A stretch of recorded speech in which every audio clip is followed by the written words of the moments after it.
स्वागत है आपका अपना प्यारा सा यूट्यूब चैनल तनवीर सर पर। आप सभी को मेरा प्यार भरा नमस्कार, सलाम, आदाब।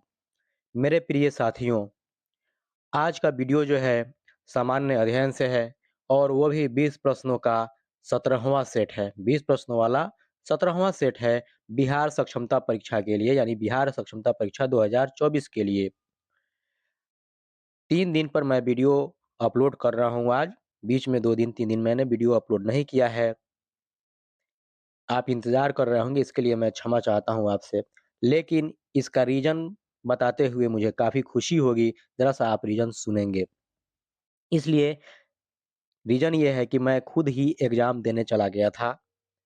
मेरा भी एग्ज़ाम था भई, मैंने भी एग्ज़ाम दिया है और मुझे बताते हुए काफ़ी खुशी हो रही है कि मैं जो वीडियो बनाता हूँ, जिस क्वेश्चन को लाता हूँ, जो क्वेश्चन सेट करके आपको देता हूँ या 1500 प्रश्नों का जो पीडीएफ मैंने आपको दिया है, आपके लिए जो तैयार किया है, उससे 85% लगभग क्वेश्चन जो है टकराया है और टकरा रहा है। क्योंकि खुद मैंने एग्ज़ाम दिया है तो मुझे अलग से पढ़ने की ज़रूरत नहीं पड़ा है। मैं उसी पीडीएफ से मैं अपना खुद भी बनाया हुआ पीडीएफ से मेरा तैयारी हुआ है और उससे क्वेश्चन आया है। बहुत 80-85% क्वेश्चन आया है उससे। इस और बाकी जो मेरे दोस्त हैं, एग्ज़ाम दिए हैं, बहुत सारे मेरे दोस्त हैं, उनसे मुलाकात भी हुई, बात भी हुई, तो उन्होंने भी बताया कि सर आपका पीडीएफ जो है बहुत काम कर गया। इसलिए मैं आपसे फिर से कहूँगा कि आप भी अगर चैनल पर नए हैं, पहली बार आए हैं, इस चैनल को सब्सक्राइब नहीं किए हैं, तो इस चैनल को सब्सक्राइब कीजिए, बेल आइकन यानी घंटी पर प्रेस कीजिए ऑल पर और अपने दोस्तों को शेयर भी करिए क्योंकि अब वक़्त नहीं है, 2-3 दिन ये है, इसलिए सबको शेयर कर दीजिए, सबको पीडीएफ मिलेगा यहाँ से, फ्री ऑफ कॉस्ट मिलेगा पीडीएफ। एक भी पैसा नहीं लगेगा। शुरू में पैसा लगता था लेकिन अब हमने उसको बिल्कुल फ्री कर दिया है 1500 क्वेश्चन के लिए। इसलिए बेझिझक आप पीडीएफ मुझसे लीजिए, डाउनलोड कीजिए। डाउनलोड करने का तरीका बीच में वीडियो में ही मैं बता दूँगा, चर्चा कर दूँगा। पहले इस वीडियो को ज़रा-सा देख लीजिए, लेकिन चैनल सब्सक्राइब ज़रूर कीजिए और नए हैं तो चैनल सब्सक्राइब कर लीजिएगा, तो चैनल सब्सक्राइब करने के बाद आप जब प्लेलिस्ट में जाइएगा, तो वहाँ पर ऑल कॉम्पिटिटिव एग्ज़ाम्स का एक फ़ाइल मिलेगा, उसको ओपन कीजिएगा, तो उसमें सारे के सारे सक्षमता परीक्षा से रिलेटेड जितने भी वीडियो हैं, सब मिल जाएगा वहीं पर आपको। लेकिन सब्सक्राइब करना बिल्कुल नहीं भूलिएगा और वीडियो अच्छा लगे तो एक लाइक करके प्यारा-सा कमेंट ज़रूर कीजिएगा मेरे भाई। चलिए क्वेश्चन शुरू करते हैं, लेकिन उससे पहले आप जल्दी से सब्सक्राइब कर लीजिए वरना भूल जाएँगे आप सब्सक्राइब करना। मैं बता दूँगा बीच में ही कि आपको पीडीएफ कैसे मिलेगा फ्री ऑफ कॉस्ट, बिल्कुल आसान तरीका है, उसमें कोई झंझट नहीं है। चलिए क्वेश्चन देखते हैं पहला नंबर। पहला नंबर क्वेश्चन है ध्वनि की चाल का विभिन्न माध्यमों में अवरोही क्रम है।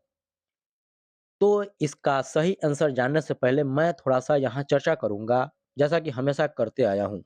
ध्यान देंगे कि ध्वनि के गमन के लिए पदार्थ जो होता है उसके माध्यम की आवश्यकता होती है और ध्वनि का चाल पदार्थीय घनत्व पर निर्भर करता है। जिस पदार्थ का घनत्व अधिक होता है उसमें ध्वनि का चाल अधिक होता है और जिस पदार्थ का घनत्व कम होता है उसमें ध्वनि का चाल कम होता है। पदार्थ के घनत्व के अनुसार ध्वनि की चाल का विभिन्न माध्यमों में अवरोही क्रम जो है वह ध्यान देंगे ठोस, द्रव और गैस। यानी पहले ठोस होगा, उसके बाद द्रव होगा और उसके बाद गैस है। यह अवरोही क्रम हो गया और ध्यान देंगे अवरोही का मतलब ही होता है घटते क्रम, जबकि आरोही क्रम कहे तो आरोही का मतलब होता है बढ़ते क्रम। यहाँ अवरोही क्रम में होता है पदार्थ के घनत्व के अनुसार ध्वनि की चाल का विभिन्न माध्यमों में जो होता है वह अवरोही क्रम में होता है। जो कैसा है तो उसका प्रकार ये होता है कि ठोस, द्रव और गैस। इस हिसाब से इसका सही ऑप्शन होगा option number C. Option number C is the right answer ठोस माध्यम, उसके बाद द्रव माध्यम, उसके बाद गैसीय माध्यम। चलिए नेक्स्ट क्वेश्चन को देखते हैं, क्वेश्चन नंबर 2। 2 नंबर क्वेश्चन है, विद्युत का उत्तम चालक है। तो ध्यान देंगे विद्युत का उत्तम चालक चांदी होता है और चांदी की प्रतिरोधकता सबसे कम यानी 1.6 गुना 10 के पावर -8 होती है। ये याद रखिएगा। इसलिए इसका सही आंसर होगा option number D. Option number D is the right answer चांदी। चलिए नेक्स्ट क्वेश्चन को देखते हैं। क्वेश्चन नंबर 3 नंबर क्वेश्चन है, सिल्वेनाइट निम्न में से किसका अयस्क है? सिल्वेनाइट निम्न में से किसका अयस्क है? तो ध्यान देंगे, कैल्वेनाइट एवं सिल्वेनाइट दोनों सोने के प्रमुख अयस्क हैं। एक बार और सुनिएगा, मैं रिपीट कर रहा हूँ, कैल्वेनाइट एवं सिल्वेनाइट दोनों सोने यानी गोल्ड के प्रमुख अयस्क होते हैं। तो यहाँ पर इसका सही आंसर होगा option number A. Option number A is the right answer, सोना।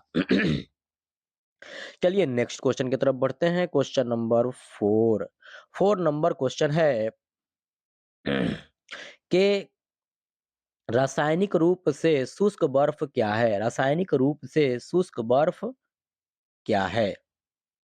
तो ध्यान देंगे यहाँ पर, रासायनिक रूप से शुष्क बर्फ वस्तुतः ठोस कार्बन डाइऑक्साइड है और इसमें ऊर्ध्वपातन के गुण होते हैं। शुष्क बर्फ का उपयोग मुख्यतः शीतलन एजेंट के रूप में किया जाता है। इसलिए इसका सही आंसर हो जाएगा option number B. Option number B is the right answer, ठोस कार्बन डाइऑक्साइड। चलिए नेक्स्ट क्वेश्चन को देखते हैं। क्वेश्चन नंबर 5 नंबर क्वेश्चन है, किसी तत्व के परमाणु में अधिकतम कक्षों की संख्या कितनी होती है? तो ध्यान देंगे, किसी भी तत्व के परमाणु में अधिकतम कक्षों की संख्या 7 होती है। इन कक्षों में इलेक्ट्रॉन को ऊर्जा के बढ़ते क्रम में सजाया जाता है। किसी कक्षा में उपस्थित इलेक्ट्रॉनों की अधिकतम संख्या को 2n स्क्वायर द्वारा प्रदर्शित किया जाता है, जहां n कक्ष की संख्या तथा ऊर्जा स्तर को प्रदर्शित करता है। इसलिए इसका सही आंसर हो जाएगा option number C is the right answer, 7। चलिए नेक्स्ट क्वेश्चन की तरफ बढ़ते हैं। क्वेश्चन नंबर 6 नंबर क्वेश्चन है कि सभी निष्क्रिय गैसों की संयोजकता कितनी होती है?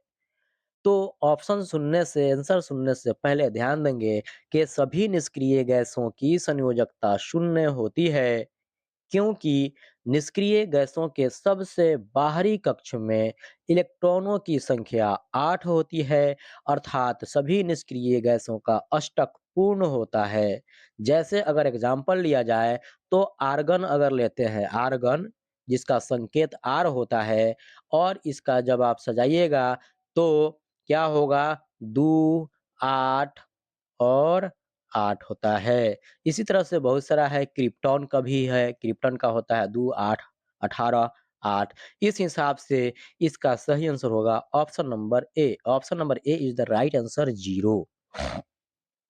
चलिए नेक्स्ट क्वेश्चन को देखते हैं। क्वेश्चन नंबर 7 नंबर क्वेश्चन है, मधुमक्खियों एवं चींटियों के डंक में निम्न में से कौन सा अम्ल पाया जाता है? तो ध्यान देंगे जरा सा यहाँ पर कि एस्कॉर्बिक अम्ल जैसे है, तो एस्कॉर्बिक अम्ल यह जो है किसमें पाया जाता है? तो आंवला, संतरा, अनानास इत्यादि में पाया जाता है। उसके बाद है फॉर्मिक अम्ल।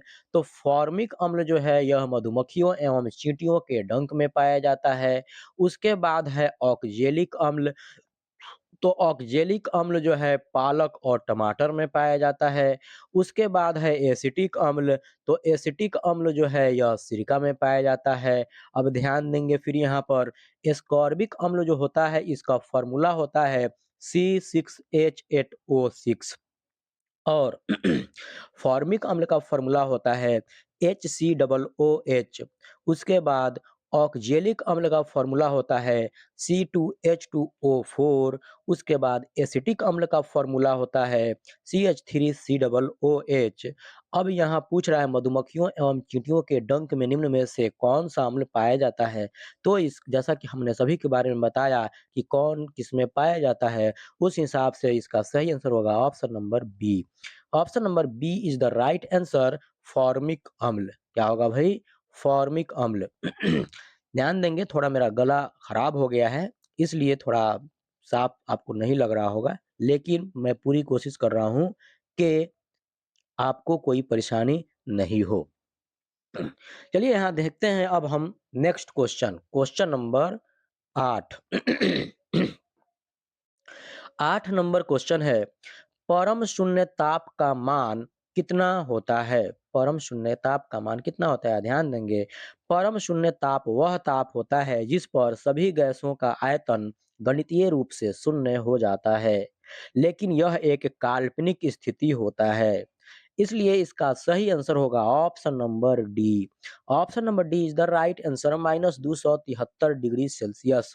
चलिए नेक्स्ट क्वेश्चन की तरफ बढ़ते हैं। Question number 9। 9 नंबर क्वेश्चन है, मोनोजाइट किस धातु का अयस्क है? मोनोजाइट किस धातु का अयस्क है? अब ध्यान देंगे, इसमें दिया हुआ है पहला नंबर ऑप्शन है कैल्शियम। तो कैल्शियम जो है यह डोलोमाइट, कैल्शियम जो है यह डोलोमाइट, कैल्साइट और जिप्सम का अयस्क है। उसके बाद है कॉपर, तो कॉपर कॉपर ग्लांस और क्यूप्राइट का अयस्क है। उसके बाद है आयरन, तो आयरन हेमेटाइट, लिमोनाइट, मैग्नेटाइट और सिडेराइट का अयस्क है। उसके बाद है थोरियम, तो थोरियम जो है यह मोनोजाइट का अयस्क है। इसलिए इसका सही आंसर होगा option number D. Option number D is the right answer, thorium. चलिए नेक्स्ट क्वेश्चन की तरफ बढ़ते हैं। Question number 10। 10 नंबर क्वेश्चन है, निम्न में से रोल्ड गोल्ड का संगठन है, निम्न में से रोल्ड गोल्ड का संगठन कौन है? तो इस पर चर्चा करने से पहले ध्यान देंगे, पहले यहाँ पर जो है पीतल और तांबा, पीतल जो होता है, क्या होता है भाई? पीतल जो होता है, तो पीतल में तांबा और जिंक होता है, मिक्स होता है, लेकिन पीतल में तांबा 70% होता है और जिंक 30% होता है। वहीं अगर कांस्य की हम बात करें, तो उसमें तांबा 88% और टीन 12% होता है। उसके बाद हम अगर रोल्ड गोल्ड का बात करें, तो रोल्ड गोल्ड में तांबा 90% और एल्युमिनियम 10% पाया जाता है। उसके बाद गन मेटल की बात किया जाए, तो गन मेटल में तांबा 88% और टीन 8 से 10% और जिंक 2 से 4% होता है। यहाँ हमने सभी ऑप्शन के हिसाब से चर्चा चर्चा कर दिया। ये जो ऐसा कि पहला ऑप्शन दिया है तांबा 70% और जिंक 30%, तो यह पीतल के लिए होता है, पीतल में इतना पाया जाता है। उसके बाद है यहाँ पर ऑप्शन नंबर बी तांबा 88% और टीन 12%, तो यह कांस्य का मिश्रण होता है। तो यह जो है कांस्य के लिए हो गया, जिसमें तांबा 88% और टीन 12% होता है। फिर उसके बाद ऑप्शन नंबर सी है तांबा 90% प्लस एल्युमिनियम 10%, यह किसका मिश्रण होता है? तो यह रोल गोल्ड का होता है। इसलिए इसका सही आंसर होगा option number C. Option number C is the right answer, तांबा 90% और एल्युमिनियम 10% रोल गोल्ड का संगठन है, यानी मिश्रण है। उसके बाद ऑप्शन डी है जिसमें तांबा 88% है, टीन 8 से 10% है, जिंक 2 से 4% है। तो यह गन मेटल के लिए होता है, मतलब यह गन मेटल का मिश्रण होता है। चलिए अब नेक्स्ट क्वेश्चन की तरफ बढ़ते हैं। Question number 11। 11 नंबर क्वेश्चन है, ब्यूटेन का रासायनिक सूत्र है। ब्यूटेन का रासायनिक सूत्र क्या होता है? तो ध्यान देंगे, ब्यूटेन का रासायनिक सूत्र C4H10 होता है। क्या होता है भाई? C4H10 होता है। इसलिए ऑप्शन नंबर ए इसका सही आंसर होगा। और यह C3H8 जो है प्रोपेन का रासायनिक सूत्र होता है। चलिए नेक्स्ट क्वेश्चन की तरफ बढ़ते हैं। Question number 12। 12 नंबर क्वेश्चन है, वाक एवं अभिव्यक्ति की स्वतंत्रता के अंतर्गत निम्न में से कौन शामिल है? तो ध्यान देंगे, वाक्य एवं अभिव्यक्ति की स्वतंत्रता अनुच्छेद 19 के अंतर्गत प्रेस की स्वतंत्रता, प्रदर्शन एवं विरोध का अधिकार एवं मौन रहने की स्वतंत्रता शामिल है। यानी कि इस हिसाब से यह इसका सही आंसर होगा option number D is the right answer. Option number D, इनमें सभी प्रेस की स्वतंत्रता, प्रदर्शन एवं विरोध का अधिकार, मौन रहने की स्वतंत्रता। चलिए नेक्स्ट क्वेश्चन की तरफ बढ़ते हैं। Question number 13। 13 नंबर क्वेश्चन है, संविधान के किस अनुच्छेद में यह वर्णित है कि राज्य न्यायपालिका को कार्यपालिका से पृथक करेगा? पृथक का मतलब होता है अलग करना। तो ध्यान देंगे यहाँ पर संविधान के अनुच्छेद 50 में यह वर्णित है, संविधान के अनुच्छेद 50 में यह वर्णित है कि राज्य न्यायपालिका को कार्यपालिका से पृथक करेगा। इसलिए इसका सही आंसर होगा ऑप्शन नंबर सी, अनुच्छेद 50। चलिए नेक्स्ट क्वेश्चन की तरफ बढ़ते हैं। Question number 14। 14 नंबर क्वेश्चन है, भारत में आम चुनाव किस सिद्धांत पर आधारित है? तो ध्यान देंगे, भारत में आम चुनाव सार्वभौमिक वयस्क मताधिकार के आधार पर प्रादेशिक प्रतिनिधित्व प्रणाली पर आधारित है।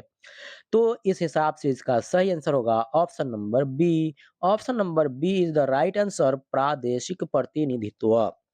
चलिए नेक्स्ट क्वेश्चन की तरफ बढ़ते हैं। Question number 15। 15 नंबर क्वेश्चन है, राज्य सरकार के संबंध में स्थानीय सरकार किसका प्रयोग करती है? तो ध्यान देंगे, राज्य विधान मंडल को यह शक्ति है कि वह स्थानीय सरकार यानी पंचायतों को ऐसी शक्तियां और प्राधिकार दे जो उन्हें स्वायत्त शासन की संस्थाओं के रूप में कार्य करने में समर्थ बनाने के लिए आवश्यक है।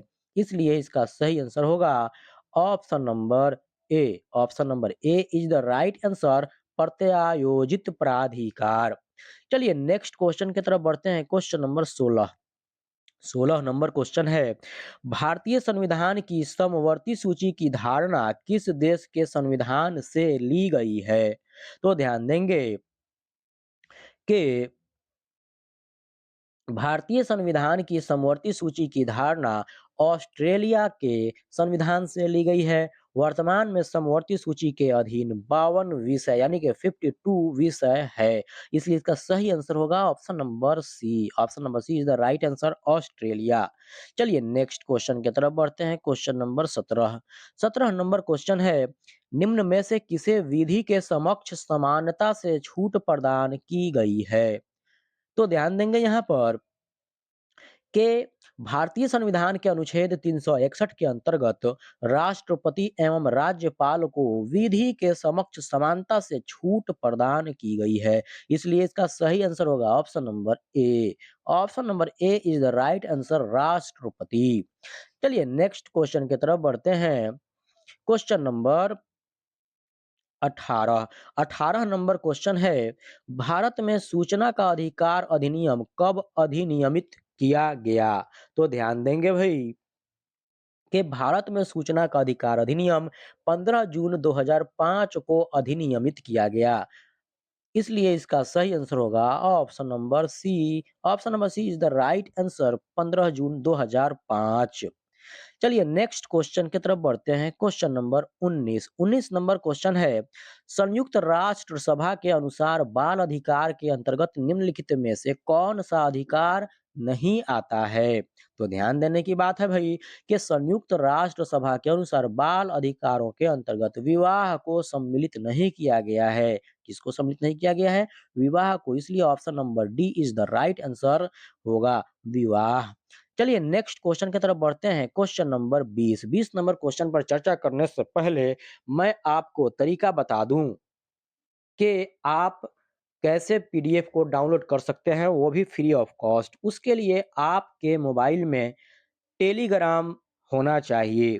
अगर नहीं है तो आप प्ले स्टोर से जाकर टेलीग्राम को डाउनलोड कीजिए, इंस्टॉल कीजिए और यह जो वीडियो आप देख रहे हैं, इस वीडियो के डिस्क्रिप्शन में जाइए, मोर आएगा, मोर पर क्लिक करिए तो और अंदर नीचे जाइए आप, वहाँ पर आपको टेलीग्राम का लिंक मिलेगा। टेलीग्राम के लिंक पर जाइए, टच कीजिए, वहाँ पर ज्वाइन कीजिए। ज्वाइन जैसे ही कीजिएगा तो आप ऊपर की तरफ उसमें मैसेज बहुत सारा होगा। आप ऊपर की तरफ थोड़ा बढ़िएगा तो एक ही साथ आपको पार्ट 1, पार्ट 2, पार्ट 3, पार्ट 4 करके आपको मिल जाएगा सारे के सारे पीडीएफ। मेरे ही पीडीएफ मिलेंगे उसमें और ये 1500 क्वेश्चन का है जिसमें सामान्य अध्ययन से लेके हिंदी और इंग्लिश तक का सारा पीडीएफ मौजूद है। अब वो पासवर्ड से खुलेगा तो उसके जस्ट नीचे मैंने पासवर्ड भी दिया है। पासवर्ड को कॉपी कीजिए, वहाँ पर पेस्ट कीजिए या डायरेक्ट देखकर पासवर्ड आप वहाँ डालिए और ओपन कीजिए और याद कीजिए, पढ़िए, तैयारी कीजिए और मैं उम्मीद करता हूँ कि आपका तैयारी बहुत अच्छा से हो जाएगा और आप कोशिश ज़रूर कीजिए, एग्ज़ाम भी बहुत अच्छा जाएगा क्योंकि ज़्यादा जितना बताया जा रहा है उतना भास्ट जिसको कहते हैं उतना नहीं है, बस थोड़ा-सा मेहनत करने की ज़रूरत है। पहली बार आए हैं तो पहले चैनल को मेरे सब्सक्राइब कीजिए, आपके सपोर्ट की आवश्यकता है। अपने शिक्षक साथियों से बोलिए, शेयर कीजिए, इतना ज़रूर आप लोग सपोर्ट कीजिए मुझे। अपने इस शिक्षक भाई के लिए इतना सपोर्ट तो कर ही सकते हैं भाई, इसलिए इसमें कोई कमी नहीं कीजिए, लाइक करने में, कमेंट करने में कोई कंजूसी नहीं कीजिए। चलिए क्वेश्चन है, निम्न में से किस पंचवर्षीय योजना में गरीबी उन्मूलन तथा आत्मनिर्भरता पर बल दिया गया था? चलिए ध्यान देंगे कि 5वीं पंचवर्षीय योजना 1974 से 79 में गरीबी उन्मूलन तथा आत्मनिर्भरता पर विशेष बल दिया गया था। इसलिए इसका सही आंसर होगा option number C. Option number C is the right answer 5वीं। चलिए वीडियो को आखिरी तक देखने के लिए आप सभी का बहुत-बहुत धन्यवाद।